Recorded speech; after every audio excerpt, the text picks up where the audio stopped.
Morning or afternoon or evening, everybody.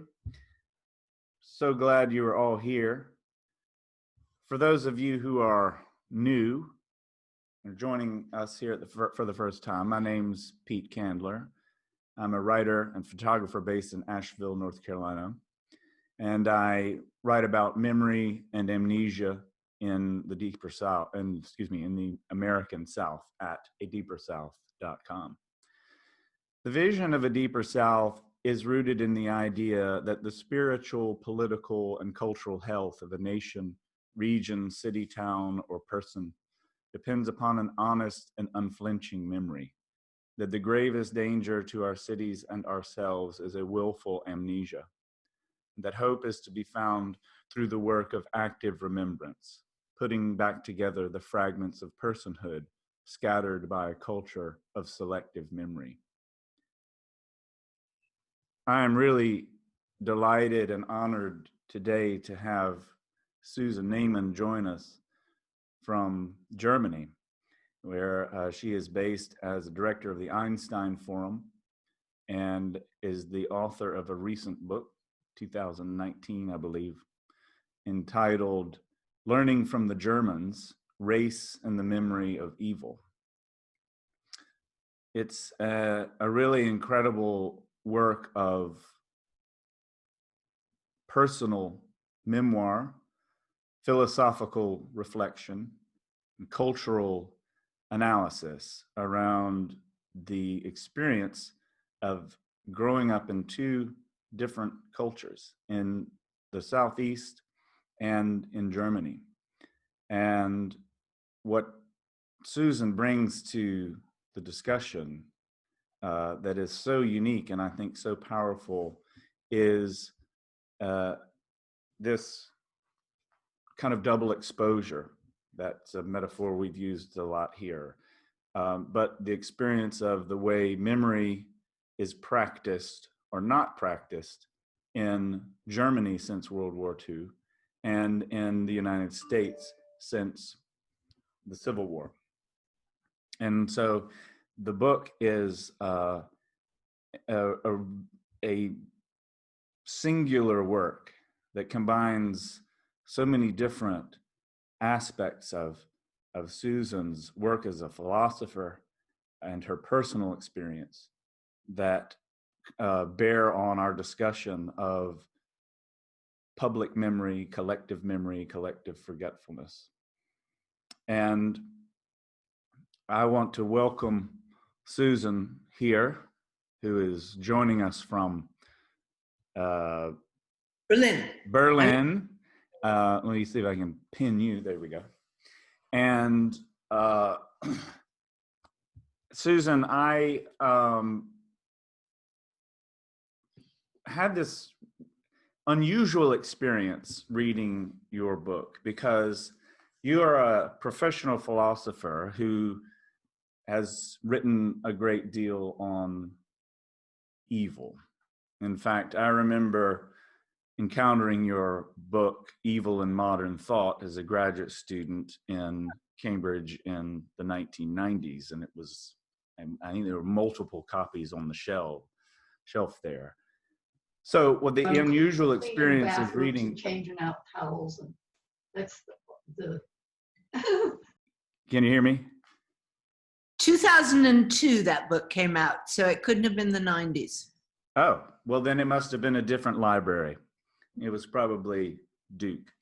My apologies. So this book, though, is unusual for, I think, because it's not often that you read a work by a professional philosopher who writes so much about her personal experience.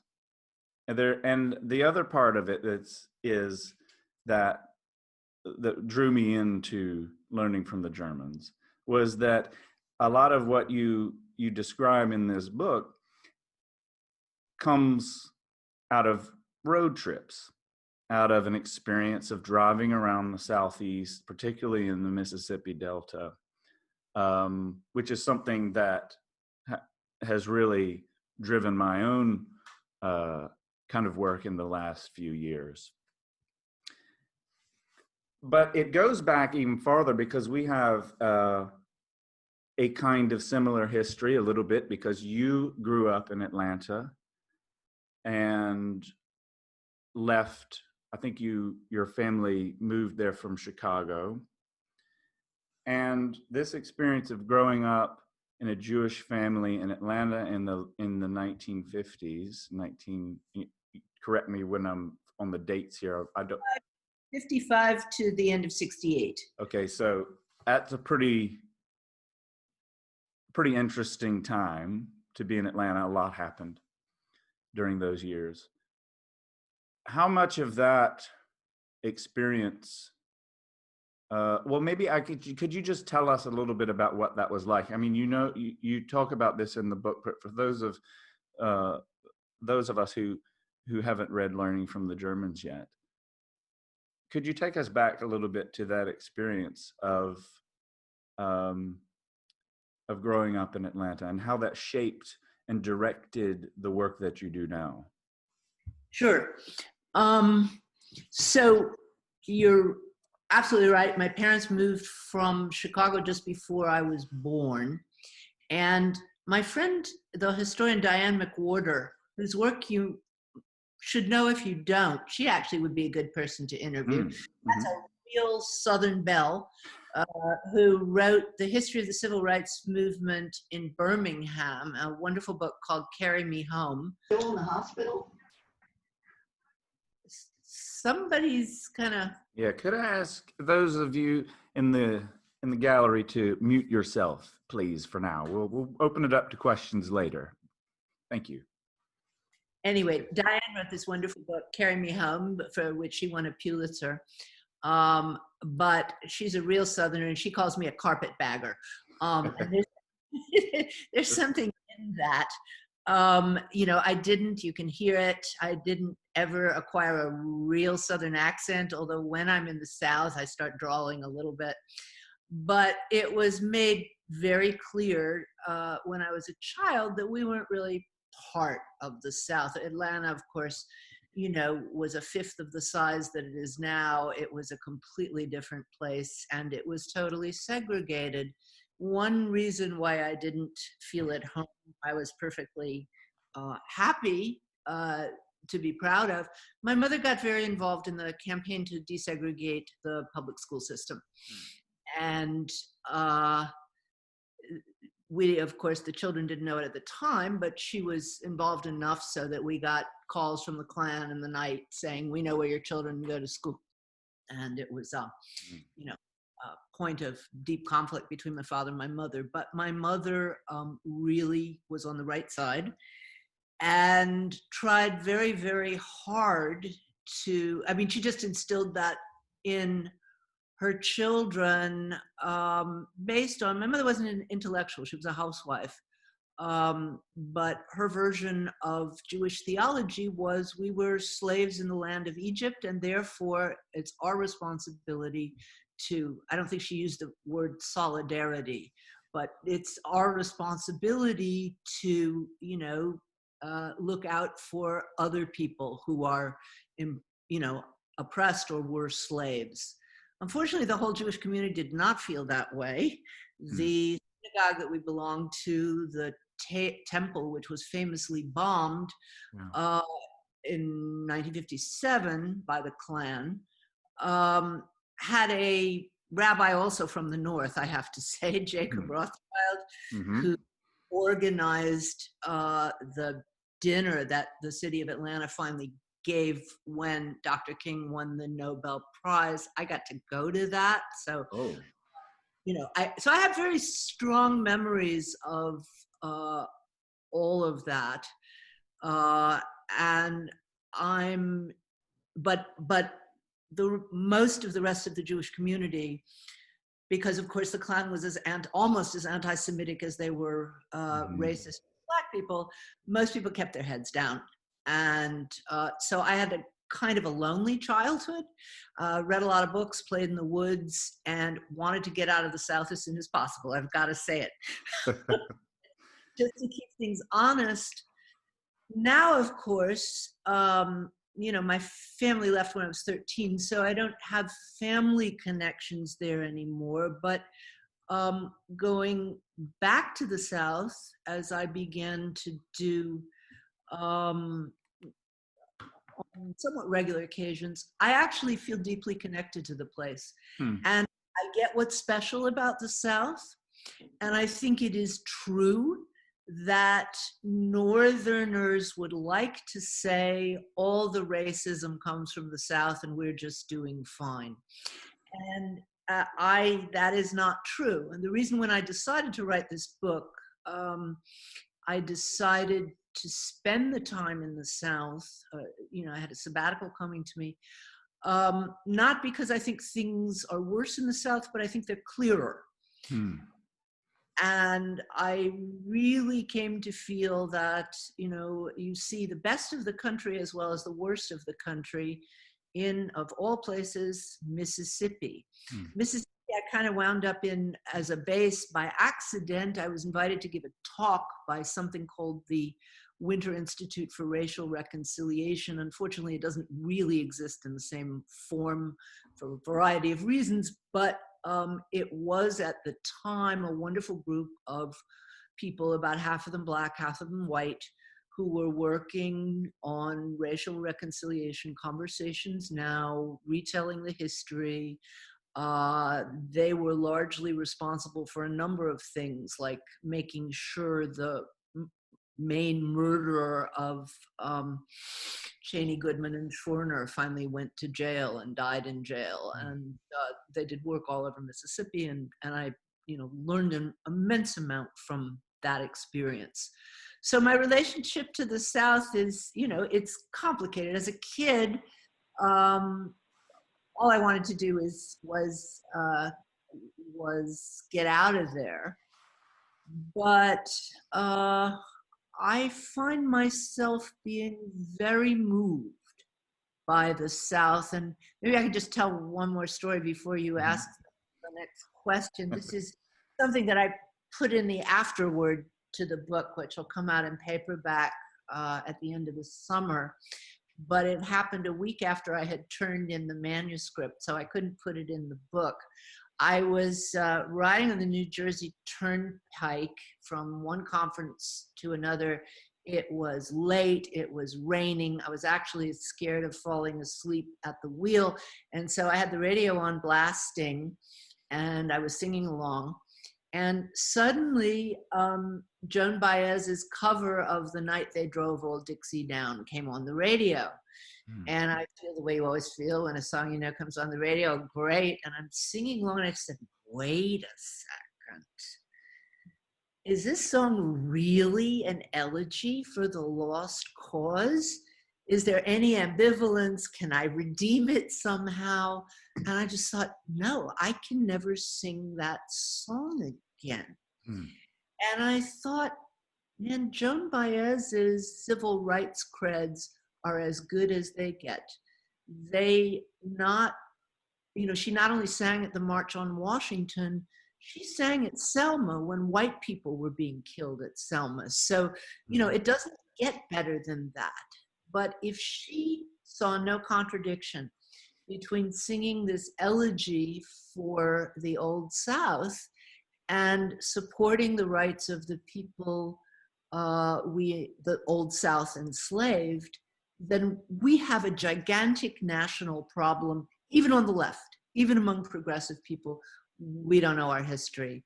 And let me just finish by returning the compliment to you. I read today your the essay that came out recently in Christian Century, which I liked very much, of yours. And I loved the way you ended it, because you said, actually, the way we deal with our history is just like the end of Dixie. Look away, look away, look away. Perfect. Oh, thank you. Thank you. I mean, what you just said raises so many questions about the difficulty of the kind of, your book and the afterword that for the paperback edition both gesture towards the need for a kind of national reckoning with this history. That's where the difference between, the way German culture has enacted and embodied that sort of reckoning, and the way the United States has or has not done this on a kind of collective level.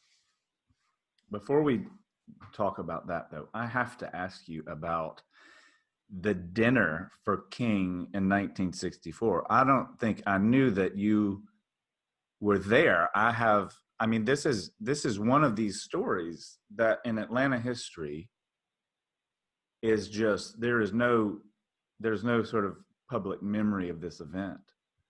And now, what used to be the Dinkler Hotel where that event was held is now a parking garage, which is like the most Atlanta thing ever. But of course and even the story behind how that dinner came to happen is a very Atlanta story too. What was it like you were what, 9 years old then?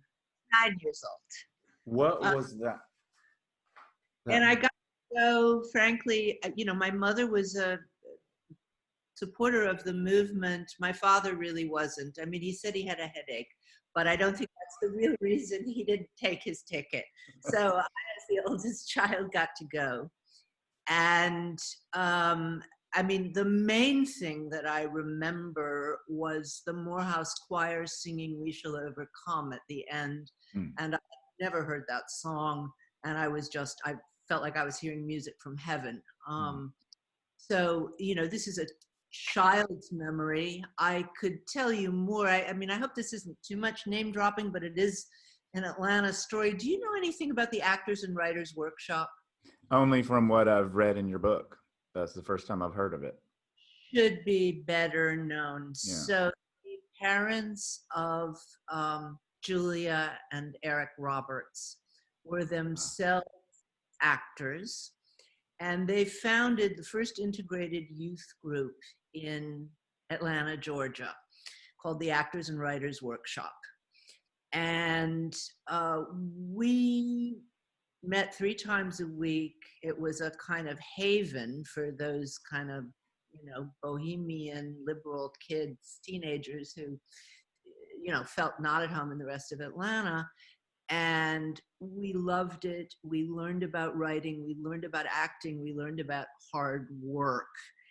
And the 3 oldest King children were also part of that workshop. So, we were all together. In fact, apparently the Robertses were so poor, I'm sure this is a true story, that Coretta Scott King actually paid the hospital bills when Julia was born. Oh, interesting. I did not know that. Somebody should write, actually, I got a note from somebody who's writing a biography of Eric Roberts who wants to interview me, but somebody should write a history of the workshop, because it was a beautiful, if not too long-lived, integrated. But it wasn't just what shall I say? It wasn't just the right cause. It was so serious and so thoughtful and so inspiring for a group of people that of course I was a bit older, so I remember all of those things better than the dinner where I shook Dr. King's hand, but mostly I heard the Morehouse Choir. So much of that story is just lost. There are, from what I know, a few records of that. I know that at the Civil Rights Museum in Atlanta, there's a section devoted to King's Morehouse years, I think, and there maybe it's a Morehouse curated collection. I'm not exactly sure. My memory is not great, but there is an invitation to that dinner. Yes, I saw it. I did see that. Oh, I went to the museum. Yeah. Yeah, which, but I've always been curious because the dinner was this gathering of all Atlanta's sort of elite. And the story behind the dinner, I'm sure you probably tell this better than. You tell it. I mean, Coca-Cola threatened. Yeah. So it basically, and this is a good example of what you're describing, and about growing up in Atlanta too, which, you know, prides itself on being the city too busy to hate, a progressive, commercially minded southern metropolis.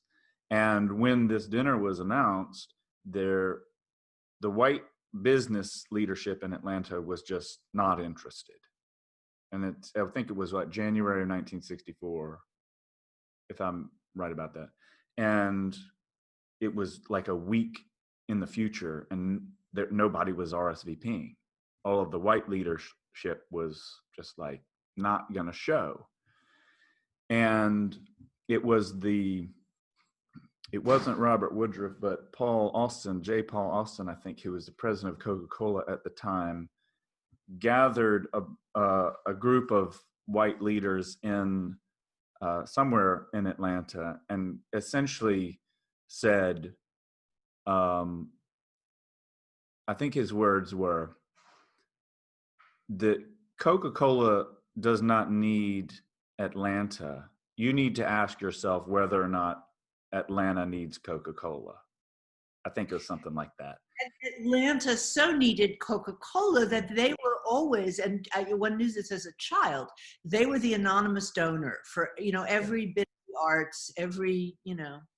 I have two stories, I want to talk about perhaps a more interesting political point, but just because this is something that shocked me and that I, of course, later read as an adult, didn't know it at the time. The other liberal Jewish family in our neighborhood, the architect Cecil Alexander and his family, they lived through the woods. We used to use their trampoline. He invited the Kings over for dinner a few years before King had won the Nobel Prize, but he was already a nationally and internationally known figure. And the Kings were late to dinner. And they were late to dinner, and people started worrying. And when they finally showed up, they said, "I'm so sorry, Northwest Atlanta, you know, it can be twisty and it's hard to find." They said, "We got lost coming over here. So we had to stop and ask one of the neighbors, but don't worry, we told them we were the hired help coming to serve at your party." Wow. Martin Luther Coretta Yeah. Scott. This is 1961. Yeah. You know? So, I mean, that just back what you said about the dinner being something that an official dinner from the city of Atlanta being a problem. Right. The thing about Coca-Cola, and this is what gives me hope. So I'm a social democrat. I'm not real happy with neoliberalism for all kinds of reasons that we don't have to go into today. But there are ways to use the power of corporations. And again, my friend Diane McWhorter has just written a piece suggesting that advertisers start pulling from Fox, that would really change, you know, the cultural conversation if people did that. And you know, they just took down the flag in Mississippi. And I can't tell you how many, meetings I sat through about that flag in Mississippi. I knew students who were threatened by the Klan for wanting to take it down. This a couple of years ago. And I honestly didn't think that they would, I thought they would hold out longer. Why did the Mississippi legislature finally vote to take down the flag? And the vote wasn't even close, which is very nice.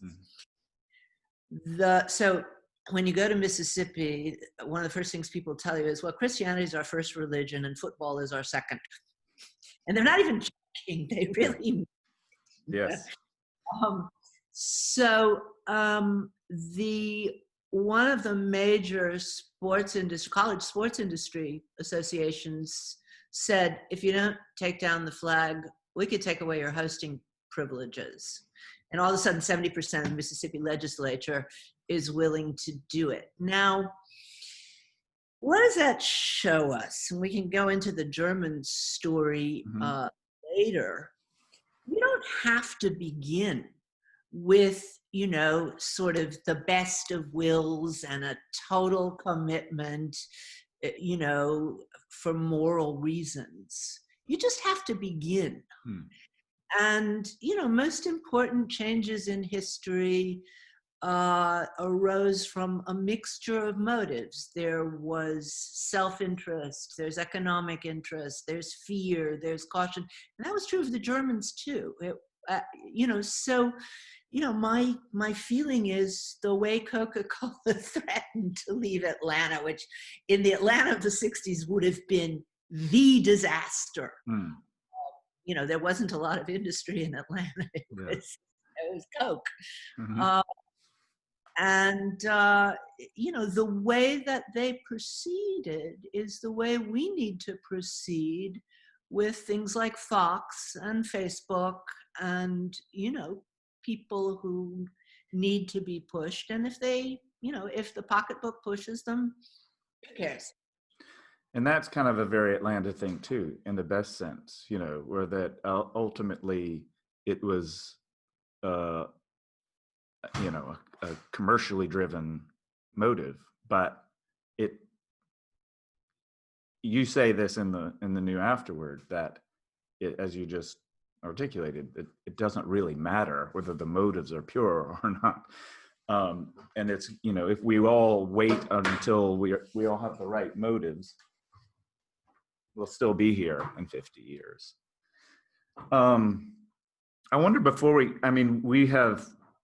I do want to come back to the German situation, but before we do, I wanted to talk about a couple of stops one in particular on your road trips in the Delta, because I feel much like you do, is the Delta is and my friend John and I, who have been doing these road trips back since 1997, I think that's the one area that I feel the most sort of pull towards, because it's so it's like a condensation of everything that is great and horrible about America, like all in one sort of literally 200 square miles. Yep. Yeah. And it's just got this kind of, a lot of people talk about how the Delta has this magical sort of quality, not to romanticize it. I think it's partly because it's so complicated and so it has such a violent history, but also what has come out of that region is in many ways what is best about America's creative contribution to the world. Totally. And you talk about one site in particular that John and I both visited in 2018 in Glendora, Mississippi. And we had this experience of Did you meet Johnny B? I didn't meet Johnny B, but I met a guy called Terrell McAtee. And we were following some of these the signs that the Emmett Till Interpretive Center has put up, these purple signs that sort of all associated, you write about these two, that are all around Money, Glendora, Tutwiler, where the sites that are associated with Emmett Till. And we were pulling down the river road. Actually, I forget which highway it is, but we're pulling off of the main road onto a gravel road. It's called the river road. See it in my mind. You know exactly where I'm talking about. And stopped in front of this one sign that marks the river site. And we pulled the car off to the side, and Terrell who was standing outside his mother's house smoking a cigarette, walked over to us, African-American man, and started talking to us and told us all about the signs, which is something I had no idea about until then. And you could see this one on the main road had bullet holes in it. And he told us about how this had happened. This was July 2018. It had happened a few weeks before this. And then he said, we'll go down 2 miles down this road, the gravel road, and you'll see another sign that they've just put up to replace the previous one that had been shot up, that marks the actual site where Till's body was recovered. Maybe. And then again, not 2 weeks after we were there, that new sign had been shot up again. And these were not like BB guns, not 22s. I mean, these were like big sort of 45 rounds. These are somebody sent to, these were put there to send a message. There's no ambiguity. And as you say, you have to go quite a ways down a gravel road to get there. This is not a drive-by thing. Right. People did that very deliberately. Yeah, exactly. It's not a drive-by at all. You have to want to go there. But in another sense, like, your learning from the Germans is about your wanting to go to these places and seeking them out, and the kind of discovery that happens by actually being in these places. And in your work, you talked to a lot of these people. You interviewed Johnny B. Everybody who would talk to me, I interviewed. Yeah. Which I think is so intriguing. Again, knowing your background in philosophy, this is, I thought, really exciting, because you're doing kind of philosophical work as a personal narrative, but also as almost like a travel narrative. That what emerges out of being in the particular places opens up or what emerges from that experience is a new kind of awareness you would not have been able to have just by reading a book or just by abstractly thinking about these things. So let me say just 1 or 2 words about form. I mean, when I was writing it, people asked me, what genre are you writing? I said, I don't know, it's a mishmash. But somehow it came together. And the thing is, I didn't get into philosophy because I was reading Aristotle and Plato when I was a teenager. I was reading Sartre and de Beauvoir. And, both of them were very politically active. Both of them wrote fiction. Sartre wrote plays as well as philosophy.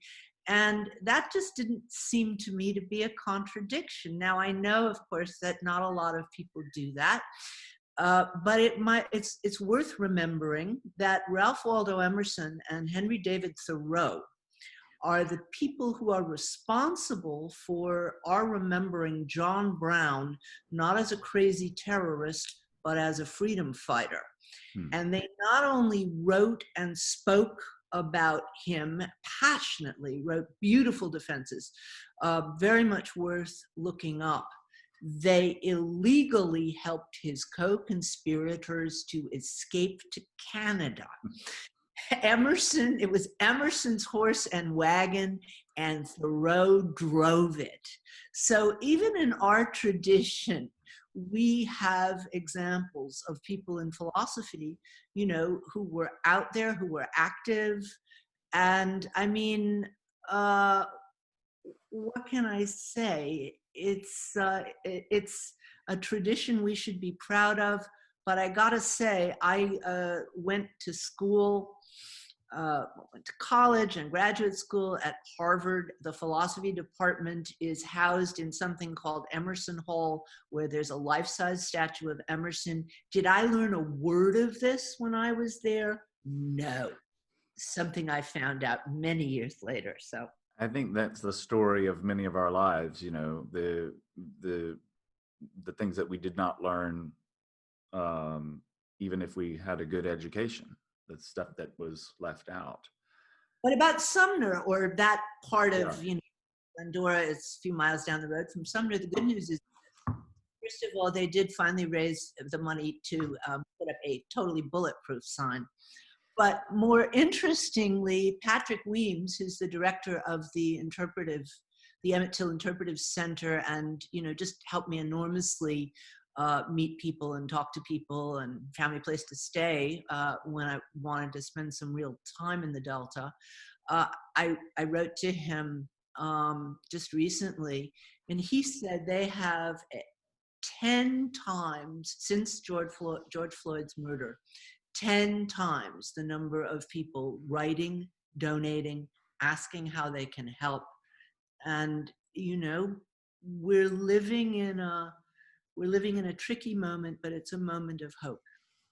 And that is encouraging. I mean, I was surprised when I just wrote a piece maybe a year or so ago about Emmett Till, that just for A Deeper South, and I was really, I mean, I didn't learn about Emmett Till in high school, I'm sure. And Wait, were you born? I was born in 1971. Okay.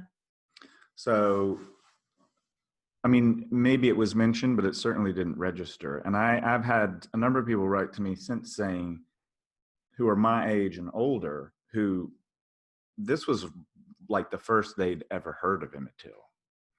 So it's amazing how this was one of the most important historical events in the 20th century in American life in terms of, everything. But, and it still, I think this goes back to your earlier point about erasure, and even, for the well-meaning, the work of memory is so almost overwhelming. There's so much to recover that we have forgotten or washed out. What I found interesting is that certainly Black people of my age, I was born in 55, every Black person my age knew exactly where they were when they saw that photo. Yeah. Okay? No question about it. But in the Mississippi Delta, and I asked around, Black younger people did not hear that story in school. And I don't know whether people were worried about traumatizing them, but I was very surprised. And the Winter Institute, which used to run these summer sessions for young Mississippi leaders, where they would give them civil rights history and take them out to Sumner and Philadelphia and various other important civil rights sites. They said, as a rule, the kids, these are high school kids around, 14, 15, did not know the story. So.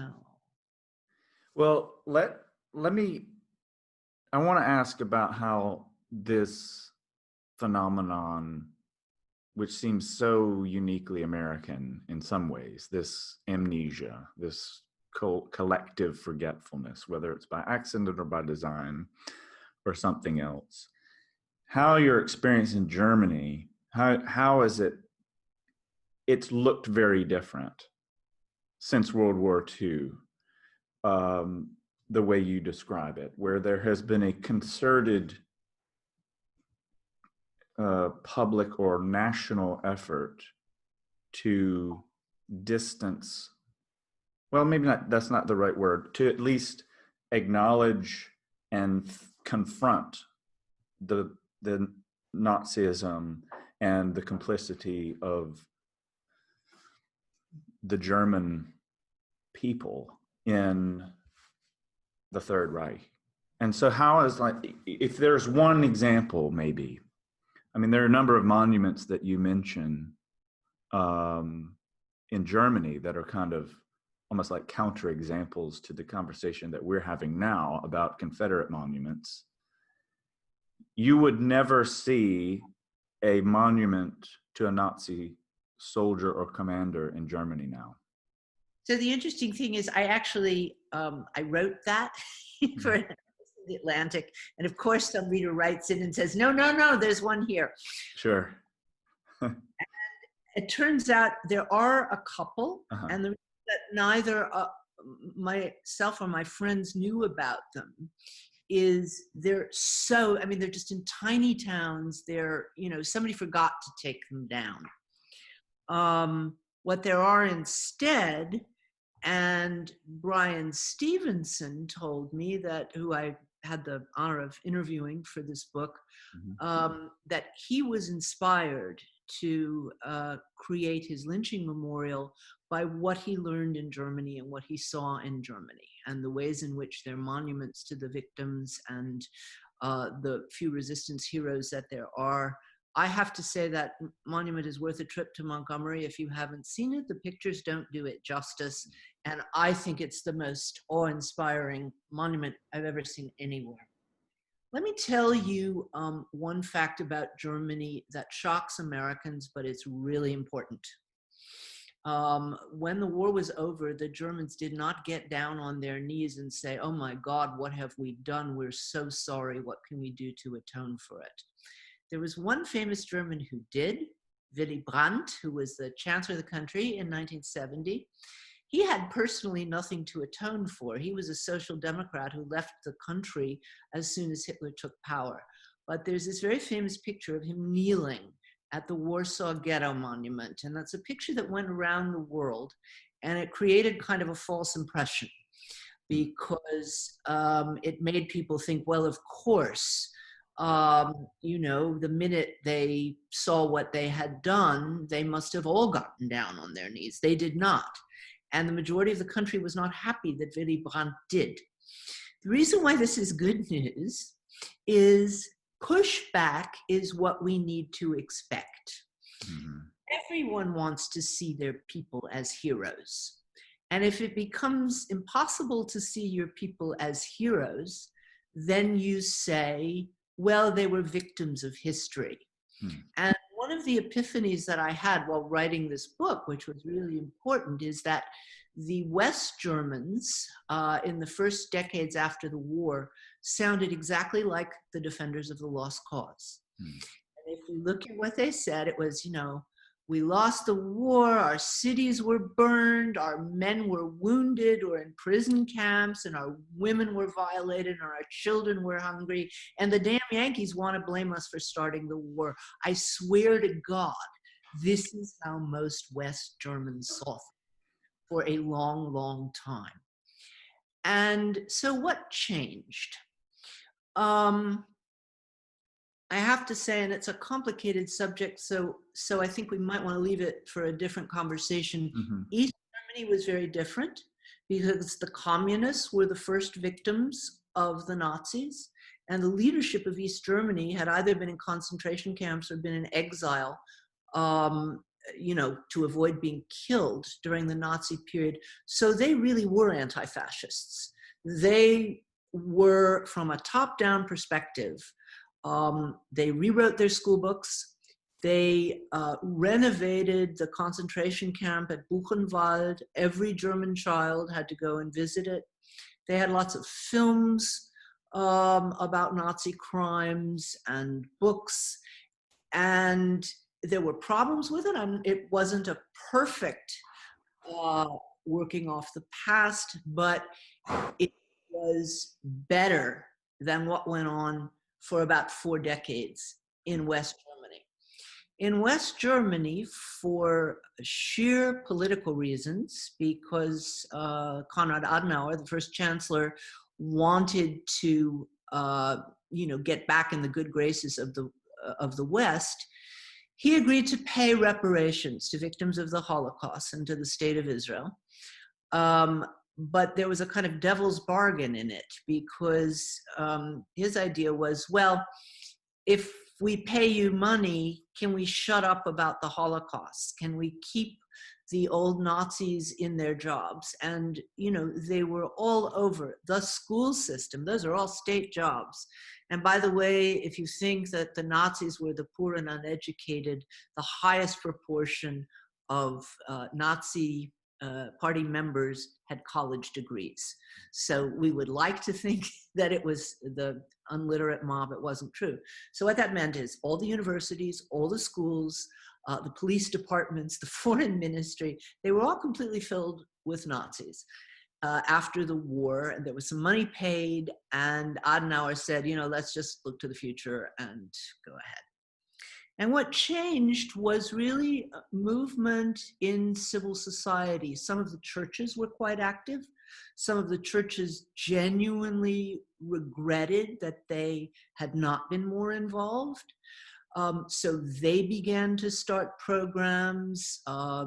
There was a very large one that sent young people to work on kibbutzim in Israel or to do various social projects was called Sign of Atonement is the way to.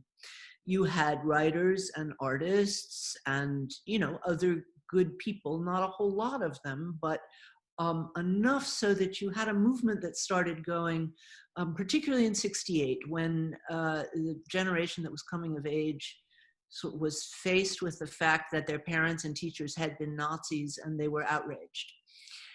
Many of them later went into teaching, which was, a good decision to make, just so that because they hadn't learned anything about history, in their schools, a large number of them went into teaching. You had people, unlike East Germany, where they made memorials of the concentration camps and had archives and museums and all of that. The concentration camps had just gone to ruin in West Germany. But you had people literally going out with shovels, digging them up, restoring them. Right in the middle of Berlin now, people dug up the Gestapo torture chambers. Now it's a state-funded museum. But that was ordinary people going out there with shovels and saying, we need to preserve this history. And it finally produced a change in the government view of what needed to be done. And I think that's just really important for us to know, because, these people were called, the people who wanted to talk about the Nazi period, they were called, there's not really a word for it in English. You're dirtying your own nest. Don't dirty your own nest. Don't bring out your dirty laundry, And, this went on in many circles through the end of the 20th century. So if we have people who are pushing back now on the movement to remember the truths of our history, that's just normal. Here's one last piece of good news. If you're worried that the Americans are behind the Brits, behind the Germans, the Brits are way worse. And so are the Spanish and the Dutch and the Belgians and the French. And I live here. I've been in conversation with, people in all of those places. And they're even more into denying their past than Americans are, because of course they got to outsource their slavery to the colonies.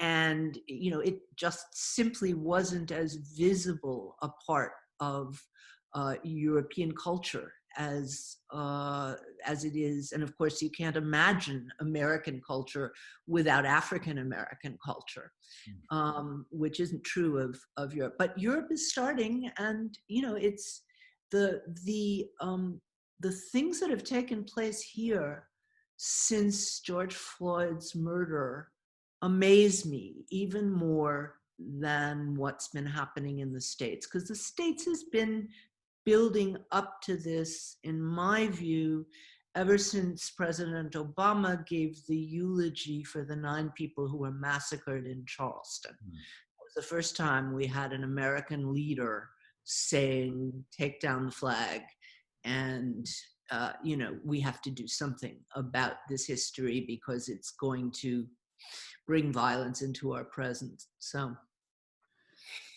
I think it's in the context of your conversation with Brian Stevenson, where you talk about the distinction between shame and guilt, and how shame is actually something that we really need, in a sense. I mean, it's not that it's good in itself, but this ability to confront your own. I think you use the analogy with Yom Kippur in the Jewish tradition, where every year you approach your community and ask, how have I wronged you in this past year, and engage in this practice of atonement. So that there is a way to confront your own guilt or your own shame without being overcome by it, or without being defeated by it. I'm not sure what the right word is there, but that there certainly is no atonement without this sense of reckoning with your guilt or with your shame. So that, I mean, this is something I've been thinking about a lot recently, is that is there a kind of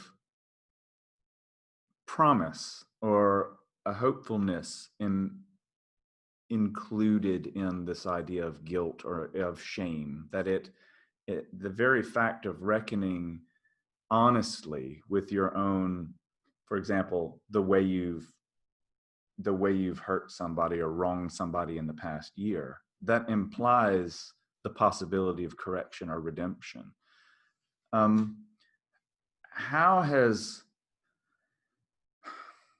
It seems almost impossible to talk about this kind of reckoning in American culture, because in one sense, what you're describing about Germany post-war, the memory of the Second World War was still living for a lot of those Germans you just described. For many of us, obviously, there is no one left with the memory of the Civil War, but how do you, this reaction that you were talking about in West Germany and how it's so similar to the lost cause, well, that was 150 years ago. It has nothing to do with me. You cited Willy Brandt's gesture of atonement, as it were, in kneeling at the Warsaw Ghetto Memorial. These are all, I don't know if I can put these into a question, but well, I can respond to it already, because you've said a lot of interesting things. So first of all, I think it's really important to distinguish between shame and guilt. We can't feel guilt about something that we didn't actually do, and we shouldn't. There's no reason for it. But we can certainly feel shame for things that happened in our culture. And it was actually something I learned from Brian, who insists that shame is the first step towards making something better. And then I did think about the Yom Kippur ceremony, which is very interesting. So Yom Kippur is the day, you're asking God to inscribe you in the book of life, which means you're asking that he'll protect your life for the next year. And there's this prayer that you say about 5 times if you go to all the services, striking your breast as you say it. And it says, we have sinned, we have lied. And it goes through basically all of the things that you might have done wrong. And you're not saying, and of course, unless you're certain people I won't name, you probably didn't do all of them. You might have done a few, But the idea is, in saying you're taking responsibility for the whole community. But before you do that, and so before God can supposedly forgive you and allow you to live for the next year, there's a 10-day period where you really are meant to go to everybody you think about. Who did you wrong in the last year? And you're meant to go to them personally and ask forgiveness and ask if there's something that you can do to make up for it. And it's a quite beautiful mixture of personal and community responsibility.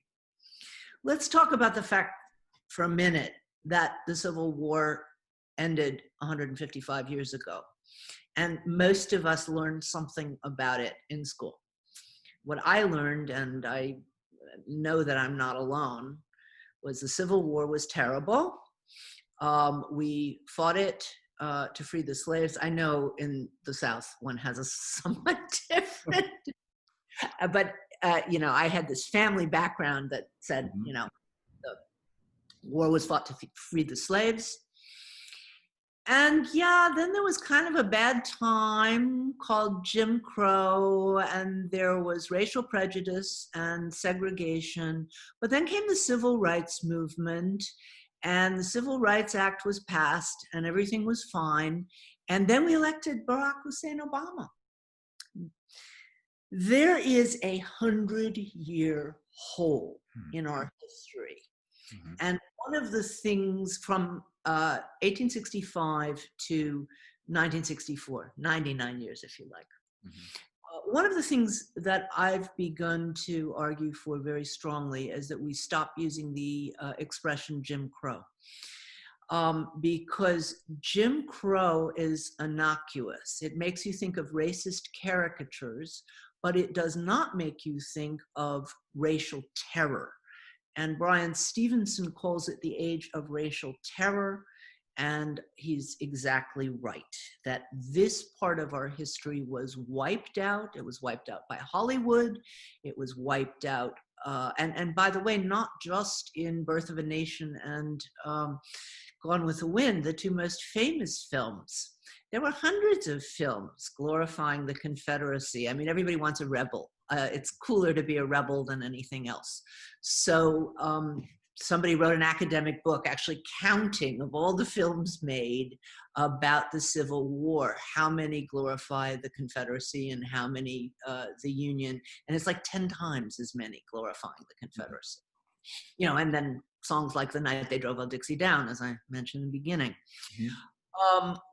Two books which I highly recommend to everyone.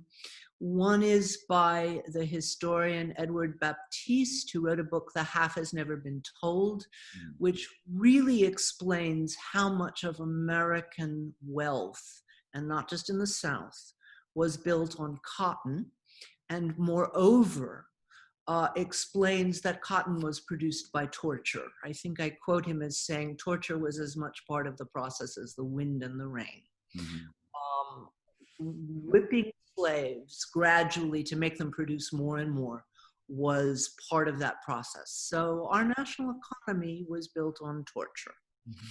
And whether it was the cotton fields in Mississippi and Alabama or the, you know, clothing industry in Massachusetts and England, you know, that's where our national wealth was founded. And the other book that everyone should read, I think it also won a Pulitzer, it's called Slavery by Another Name by journalist Douglas Blackman.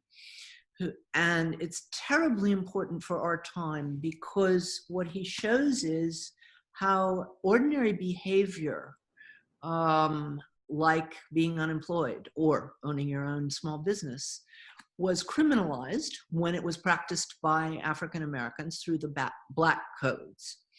And some of these people disappeared into jails for the rest of their lives. And they were leased to plantations, mines in Alabama, factories. And of course, these states that don't like to raise taxes were perfectly happy to lease their convicts, you know, to get some extra money for the state. But the worst thing that happened was not even that. And of course, what that meant is that this was even more brutal than slavery, because for economic reasons, if you pay $1,000 for an enslaved person, which was about the going average rate, you're going to make sure usually that they have somewhat decent nourishment and a bit of health care and so on. You're not going to literally work them to death. But in these mines in Alabama, the mortality rate was 40% because the people figured, yeah, well, I can always get another because they can always arrest another. And the arrests went up during the harvest season.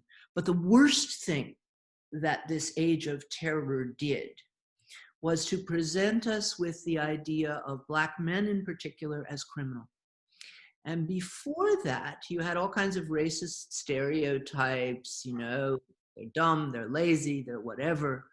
But you didn't have this picture of Black men as fundamentally threats. And what we have today, which Black Lives Matter is rightly protesting, is a view of African Americans that come from these Black codes and these practices that we don't know anything about. And, so, I mean, just to finish that, it's, your family didn't have to own any slaves. Most white Americans came to America after the Civil War in the waves of immigration that happened afterwards. My parents came from Eastern Europe. I mean, we had nothing to do with slavery.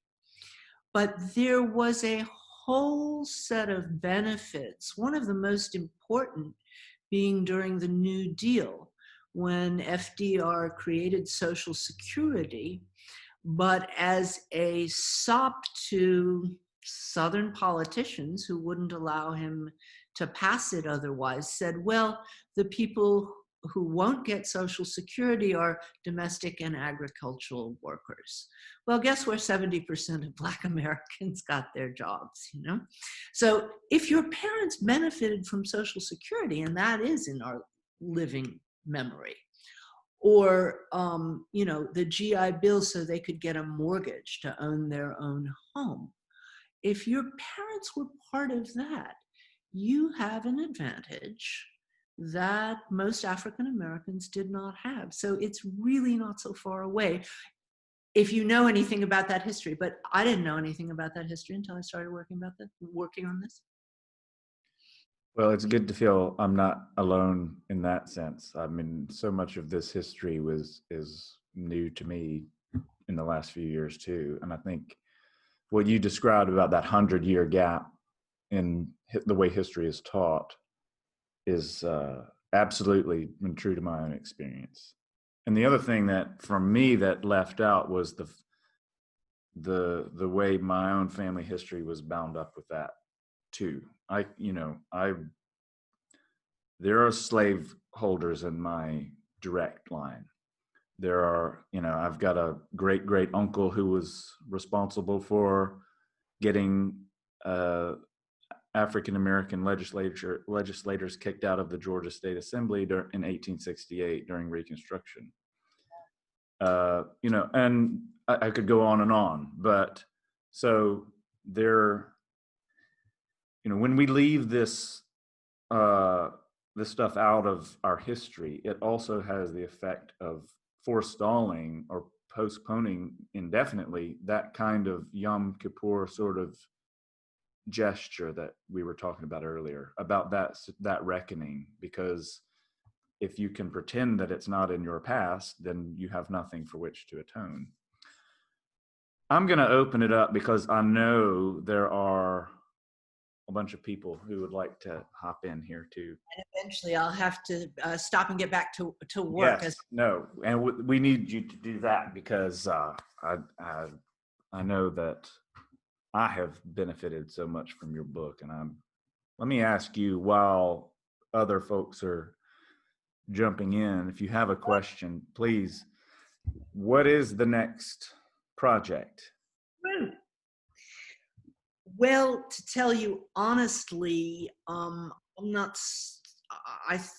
thought I was starting the next one, but I have decided that probably the rest of this year is going to be given over to interviews, short articles, pieces expanding on this one, and also relating it to different cultures, because I find it very exciting that this is not just happening in America. This is the most international. Noam Chomsky told me last week, 91 years old, God bless him. He said, this is the most dangerous moment in history, but it is also the most international solidarity that he has seen in the 91 years that he has been watching politics. So I'm going to be doing more of this. I have two projects that come next. Maybe I'll just mention one of them. I'm writing a book about heroes, because I think it's extremely important. And one of the questions that we need to be discussing while we discuss which monuments we take down and how is, what do we put in their place? I believe that every culture needs to have heroes, and they shouldn't be perfect, and they shouldn't be, they're not saints. Heroes are different from saints. So I am writing a book about that, about the difference between heroes and victims, and talking about some of my own heroes, and how I think you can. This actually started in a lecture that I gave 10 years ago, when I wanted to answer the question, which seemed more alive at the time than it did. Everybody's walking around saying one man's hero is another man's freedom fighter. And I was thinking, there has to be some way that you can reasonably make a decision whether somebody is a hero or a freedom fighter. And of course, the lines get blurred and people have different views, but there must be something that, there must be a way to decide that. And then I got fascinated with John Brown as a test case. And of course, reading Emerson and Thoreau and the way that they had very clearly argued he's a freedom fighter. This is not a terrorist. Was very important to me. So the next book will be about heroes, and how to recognize them. You're muted. You're muted. There we go. How's that? I look forward to that book. I've got a question here from David Steele. I'm going to read this aloud, and feel free if you want to do it with your face, you can do that too. I recently read an account of the extent to which neo-Nazis have penetrated German security forces. Is this an extension of World War II, or a reaction to the waves of immigration and the diversification of German society? What are the lessons for the US? The simple answer is it's both.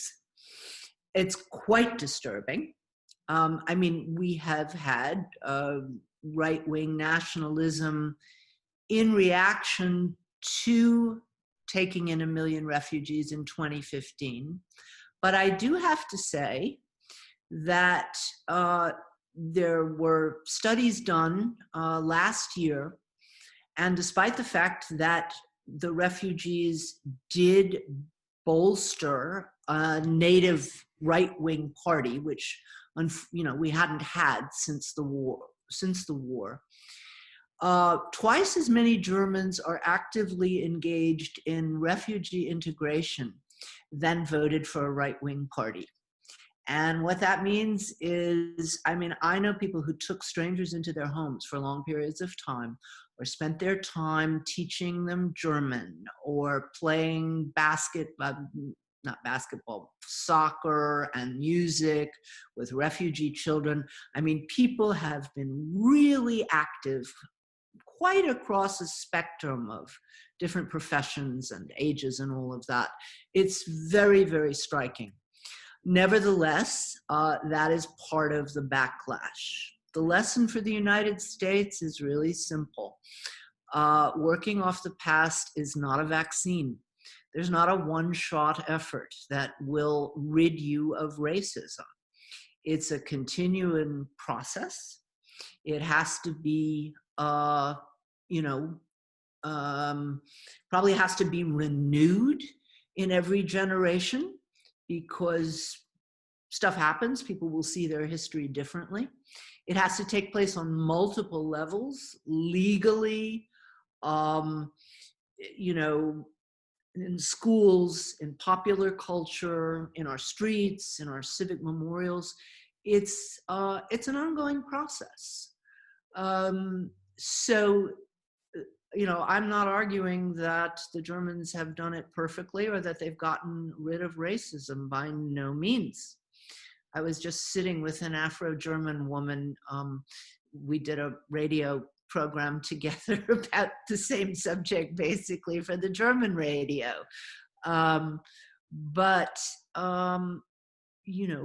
also from their very mistakes, Americans can learn something. Pete, you're muted. Okay, my kids are here, so I had to mute them. That's from Michael Knoll. In your opinion, what did the Stolpersteiner play? I hope I didn't do that too badly there.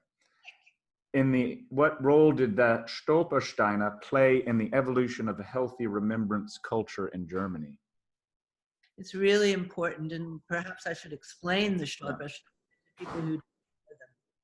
They're about this big. They're little brass plaques that go right into the sidewalk in front of houses where mostly Jews, but other people persecuted by the Nazis, where they last lived. And it has their name, their date of birth, their date of death or deportation as far as it's known, and that's it. And the artist who began creating these in the early 90s insists everybody needs their own memorial. He's not doing, he wants to remember individuals. Now, to do a memorial, you have to pay 120 euros, which is about $125, which is in the reach of normal people. He's not getting paid for the work. That's the cost of doing it. And people very often, ordinary Germans, band together. They'll say, oh, well, there was a Jewish family in our house, and we want to create a Stolperstein. Stolperstein means stumbling stone.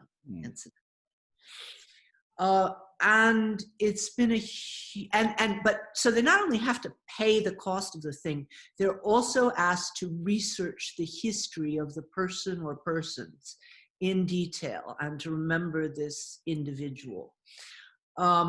It's been wildly popular. And of course, I think there's something like 70,000 at this point. And of course, the ways in which this is an important memorial, there are many memorials to the victims, and some of them, are very moving, is you're just going down to the supermarket and you walk by this reminder, this happened in my neighborhood. This was not out in Poland or, somewhere far away.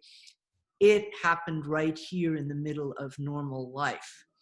Now, more important, perhaps even than the Germans, although I think it has been a very successful movement, Bryan Stevenson was influenced by the Stolpersteiner. And if you go to the Montgomery Memorial, which I really recommend to everyone, it's actually it's in two pieces. There's this one huge memorial where there's a long kind of a bronze casting for every county in America where the Equal Justice Initiative has been able to research and document a lynching. So, of course, there are often several names on every county. But outside, there's a reproduction of the same brass plaques, and every county is invited to come and claim their memorial and put it in the county next to all those signs documenting every Confederate battle. And there are some counties that have done it. I know one in Mississippi, and they actually, in putting up the memorial, they found and traced the son of the last person lynched in that county, now living in, I think, Chicago, and they brought him down for a ceremony. And, so this is the wonderful thing that Bryan Stevenson has, among several wonderful things that he's done. You can see he's really one of my heroes in this fight. He has brought home, but he told me he was inspired by the Stolpersteiner. I think one of the really hopeful things that I take from this conversation and your book is this idea that the creative possibilities here are very exciting. I mean, when we think about monuments to Civil War soldiers, they're objectively speaking really boring and not inspiring to, maybe not objectively speaking, but at least the way monuments and memorials can be done. You've mentioned the lynching memorial in Montgomery a couple times, which is not, it's a memorial, but it's an experience that you enter into, and it completely changed for me so many things, but it was complete revelation of the idea of what a monument can do or what a memorial can do. And that part seems to be exciting because we have an opportunity now to basically rethink,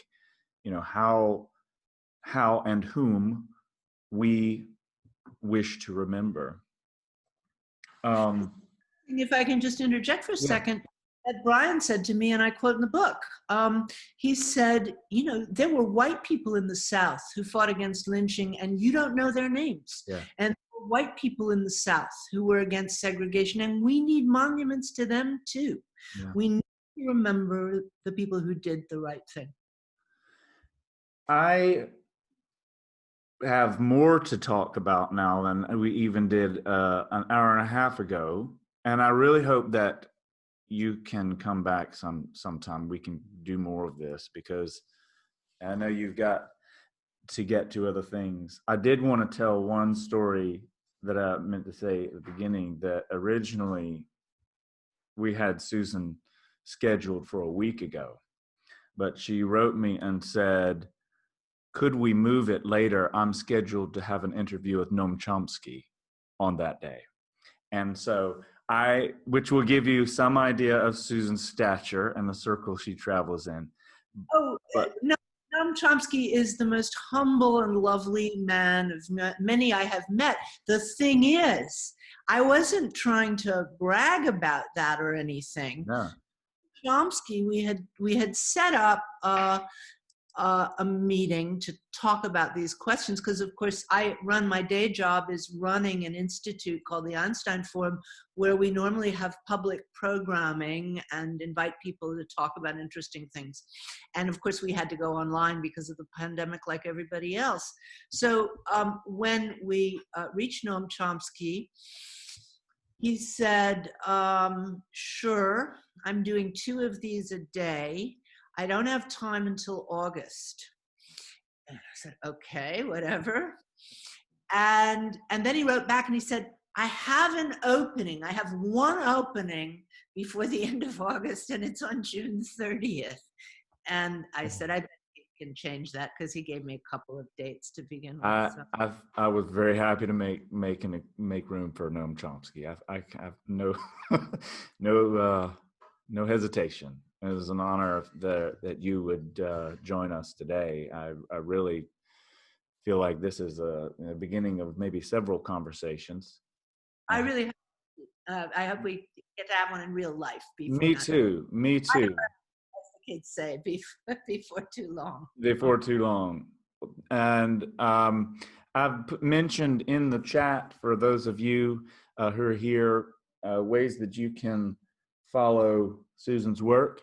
And I cannot urge you enough to read Learning from the Germans.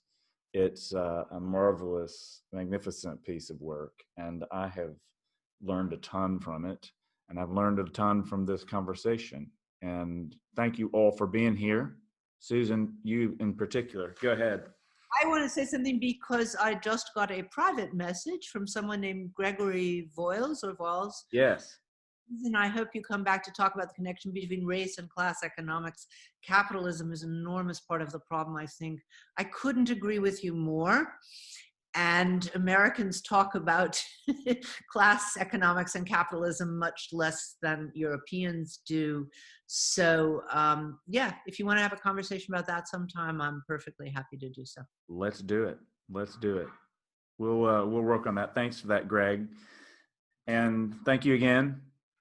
I hate to end this because it's been so rich and just fruitful. So thank you.